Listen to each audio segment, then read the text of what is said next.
everyone? I am back with you once again. Today I have Luke Benward with us. He is one of the stars of the upcoming film Wildcat from Saban Films. I'm going to ask you awkwardly again, how are you doing? Great. I'm doing great. Thanks for having me. I do that a lot because, when you first get on a Zoom call, you say, hey, how you do? You say your pleasantries. And then again, it's kind of weird sometimes if you don't do it on camera. So I try to make it a little bit fun. It's less weird to do it twice than it is to just not do it at all. Yeah, that is true. So we're here. We just said talk about Wildcat. Luke, you play a character whose name they decided to just leave Luke. Pretty easy. Tell us a little bit about the film and a little bit about your character. Yeah, for sure.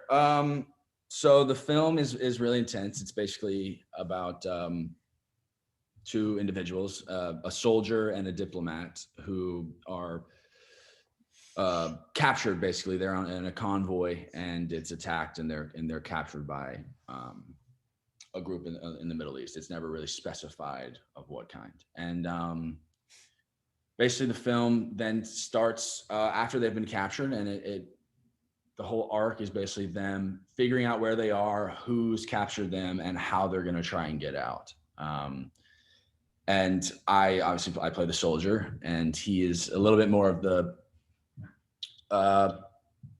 hard-headed, kind of the quintessential idea that you would have of what a soldier thinks of a diplomat is kind of what he embodies at the start. And obviously it grows from there.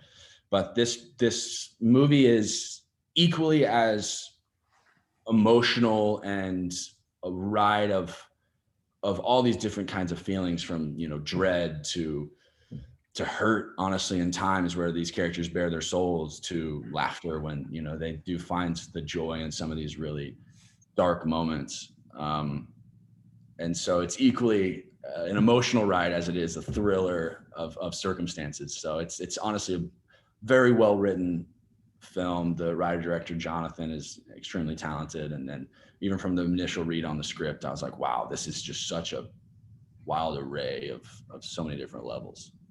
Absolutely, I'd have to agree with you. We'll talk a little bit more about the overall themes of the film in a bit, but more on your character. A prisoner of war or just a captured soldier, it could definitely trigger a lot of people who have been in a similar situation. How did you prepare for the role to make sure that you depict it as accurately as possible? Yeah, absolutely.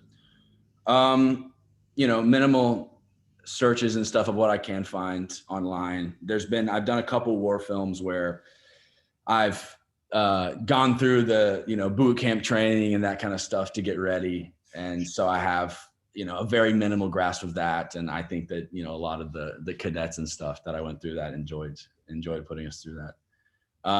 But it is such an emotional and raw story. I wanted to find the humanity in this character. And, I obviously there's immense training that goes into it that I will never understand. But I do think that what ties it all together is these real circumstances and these real human beings trying to navigate them, and each person, each soldier is their own being and would react differently. And so with Luke, I really wanted to operate from the sense of, I played sports growing up, so I kind of equated it as similarly as I could to going through this training process with, your brothers and sisters in your, platoon. And so the driving force that I really wanted to find in my core and have be the passion behind the character was that sense of loyalty. And I definitely feel that in my life, like I do have a very strong sense of loyalty, and I will make decisions that, are best for the people around me and the people that I love and the people that I consider family. And so I wanted that to be kind of the through line of, I'm not a soldier, so there's not a ton that I can grasp as far as, the conditioning and stuff that would go into it. But I can grasp that in the heat of the moment, the things that I think would drive that human being, even past the conditioning that they had, is that core value, which for me, that I identified with, was that loyalty and that feeling of I have to live for something bigger than myself. and I have to live. And there was a really beautiful line in the movie that I ended up writing across the front of my script, and it kind of became my mantra, which was, I don't want to die for nothing. And he says it very early on, but I thought that it was a really telling thing for him of like, that's why he's there at all. That's why he joined the Army. He wants to go and he wants to live for something bigger than himself. And he wants to give of himself to, you know, the people around him and to protect and to serve. And so, it was a really cool introspective experience, the whole thing. So yeah, I hope that answers your question. Yes, thank you. Part of what also makes this film special is that it takes place in a single room. What is your experience as an actor filming something in a single room rather than going from set to set? Yeah, it was honestly really refreshing. Like, it's because it allowed us to, not only was it the same set and we were able to like really like live in it, but allowed us to film in sequence, which is almost unheard of. But we were like, you know, I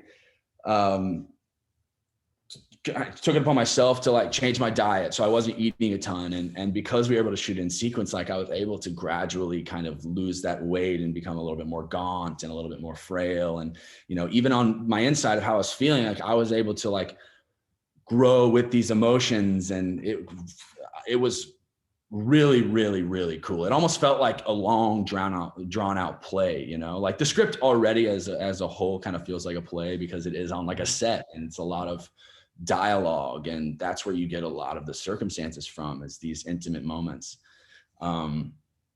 So it was cool. It's not like any other film that I've ever been a part of in that sense, because, you know, one and two, completely unrelated to how it was shot. It was shot here in Burbank. So it was like I was able to go back and sleep in my own bed and kind of really decompress in my own space. And that was really nice because hotel rooms are just torturous. Yeah, nothing like home cooking, right? Yeah. And so that was it was a really wonderful experience. And it's funny, like in the EPK, the behind the scenes, I found myself like continuously calling it a piece rather than like a film. And I do think that that's because it does feel like, you know, like a play. It does feel like something that is so creative and artistic and it's like its own thing, with the setting and how the sequence of events play out, that I just found myself kind of working from a almost organic and fresh place as an actor. Absolutely. You can only have so many camera angles in a single room. So 100%. the focus is going to be all on you guys. 100%. Which leads me to my next question. Can you comment a little bit about working with Georgina Campbell and some of the scenes you guys did together? Oh, absolutely. Yeah.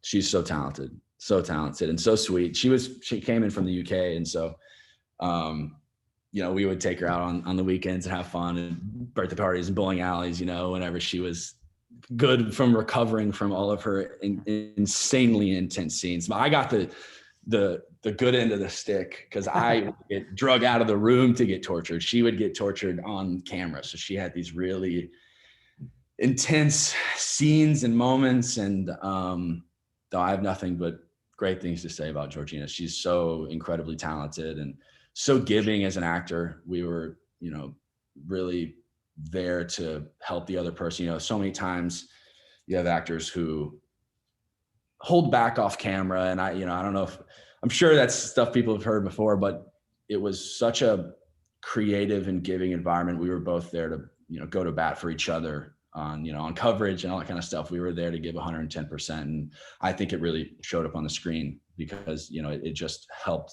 that connection of the characters even more. So. Absolutely. Yeah, it did show up on screen. I quite enjoyed the film. I want to ask you about Jonathan Stokes' script a little bit. Something I really enjoyed was kind of the humanity of the antagonist, how it wasn't just kind of your typical terrorist or extremist or whatever name you want to call them. There was a person behind there. There was a reason. And even with one of the torture guys is getting a phone call, I think from his wife or somebody, and kind of add a little bit of a lighter tone to it, but it made them human again, instead of just what you're used to seeing in video games and movies sometimes. And you talk about that aspect? Absolutely. Jonathan is brilliant. I so many times found myself telling him that. I loved working with Jonathan. He was always open for conversation and was able to maintain his vision through it, which I think is so rare to find in a filmmaker. But yes, his script was very, very well done. It was rooted in reality, and you feel like you're in these circumstances, and so rooted in humanity. Like the character of Abu Khalid is so well done, and Mito plays it incredibly. He's so good at maintaining that like stoic, fearsome quality in his eyes while having that, constant struggle within himself of what he's doing. And so, yeah, I think that it gives itself really to the idea that there aren't bad people. Bad people are products of their circumstances, and they make bad decisions sometimes. And, there's always a driving force, but I think that it's a really great depiction of that, of this isn't someone who, was born a killer. This is someone who was born a lover, and that was taken away. And this is the product of what hate can do to someone.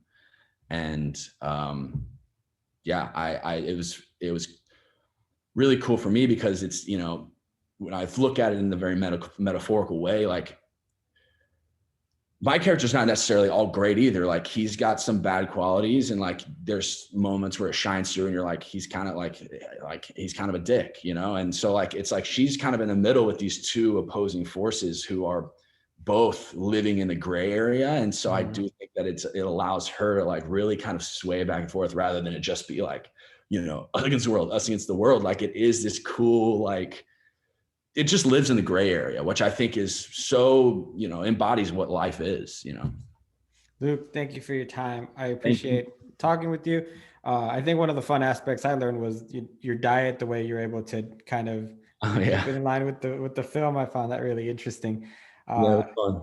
Great job on the film. I really enjoy it. I hope everybody else does. In theaters, April 23rd, on demand and digital, April 27th. Thanks again, and hopefully we'll see you on the next one. Thanks, man.